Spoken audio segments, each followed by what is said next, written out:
രാജ്യഭരണത്തിൻ്റെ ക്ലേശങ്ങളിൽ നിന്ന് വിമുക്തനാക്കി തന്നെ ശരീരം മാത്രം ഭരിക്കുക എന്ന സ്വച്ഛന്ദാവസ്ഥയിൽ കഴിയാൻ അനുവദിച്ചത് അമ്മയ്ക്ക് തൻ്റെ പേരിൽ സ്നേഹമേറുന്നതുമൂലം ആണ്. ഭഗീരഥൻ പിതൃക്കൾക്ക് തൃപ്തി വരുത്തിയത് അളവറ്റ ക്ലേശം സഹിച്ച് ആകാശഗംഗയെ പാതാള ലോകത്തിലേക്കെത്തിച്ചാണ്. കപില മഹർഷിയുടെ ശാപത്താൽ ദഹിച്ചുപോയ സകരപുത്രന്മാരായ പിതൃക്കളുടെ സദ്ഗതിക്കായി ഭഗീരഥൻ 1000 വർഷം തപസ്സനുഷ്ഠിച്ചു. അതിൻ്റെ ഫലമായി ആകാശഗംഗയെ ഭൂമിയിലേക്കും പാതാളത്തിലേക്കും അവതരിപ്പിച്ചു. പിതാവിൻ്റെ ആഗ്രഹ നിവൃത്തിക്കായി പുരു പിതാവിൻ്റെ വാർദ്ധക്യം ഏറ്റുവാങ്ങുകയും അനുഗ്രഹം സമ്പാദിക്കുകയും ചെയ്തു. ഈ ദൃഷ്ടാന്തങ്ങൾ ഓർമ്മിപ്പിക്കുന്നു ശ്രീരാമൻ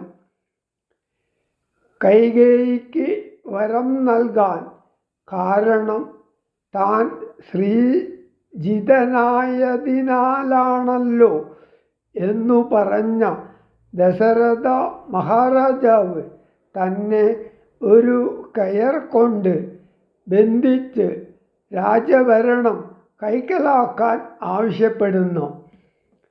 പിതാവിനെ സമാശ്വസിപ്പിക്കാൻ ശ്രീരാമൻ വൈഭവത്തോടെ പരിശ്രമിക്കുന്നു.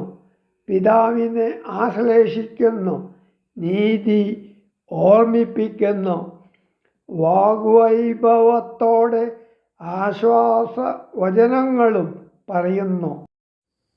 ദണ്ഡമത്രേ രാജ്യഭാരം വഹിപ്പതു ദണ്ഡകാവാസത്തിനേറ്റം എളുതല്ലോ.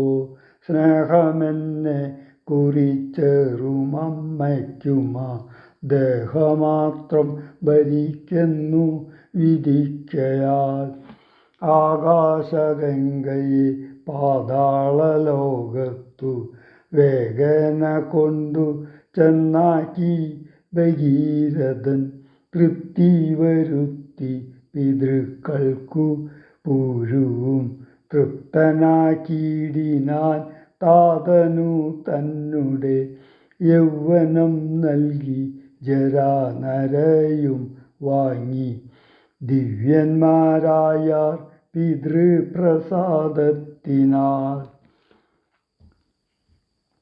അല്പമായുള്ളൊരു കാര്യം നിരൂപിച്ചു മൽപിതാ ദുഃഖിപ്പതിനില്ലവകാശം.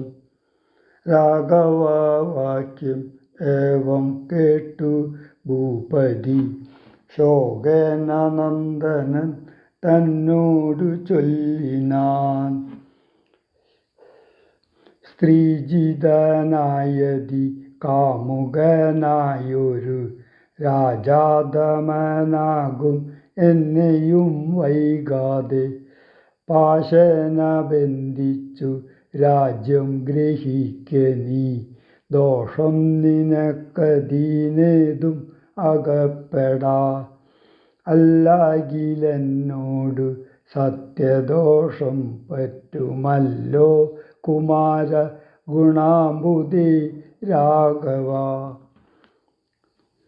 പൃഥ്വീപതീന്ദ്രൻ ദശരഥനും പുനരിത്തം പറഞ്ഞു കരഞ്ഞു തുടങ്ങിനാൻ. ഹാ രാമ ഹാ ജഗന്നാഥ ഹാ ഹാ രാമ ഹാ രാമ ഹാ ഹാ മമ പ്രാണവല്ലഭ. നിന്നെ പിരിഞ്ഞു പൊറുക്കുന്നതെങ്ങനെ, എന്നെ പിരിഞ്ഞു നീ ഘോരമഹാവനം തന്നിൽ ഗമിക്കുന്നതെങ്ങനെ നന്ദന. എന്നിത്തരം പല ജാതി പറകയും കണ്ണുനീരോലോല വാർത്തു കരകയും നന്നായി മുറുകെ തഴുകയും പിന്നെ ചുടുചുടെ ദീർഘമായി വീർക്കയും ഖിന്നനായൊരു പിതാവിനെ കണ്ടുടൻ തന്നെ കയ്യാൽ കുളിർത്ത ജലം കൊണ്ടു കണ്ണും മുഖവും തുടച്ചു രഘുത്തമൻ. ആശ്ലേഷനീതി വാഗ്വൈഭവാദ്യങ്ങളാൽ ആശ്വസിപ്പിച്ചാൻ നയകോവിദൻ തഥാ.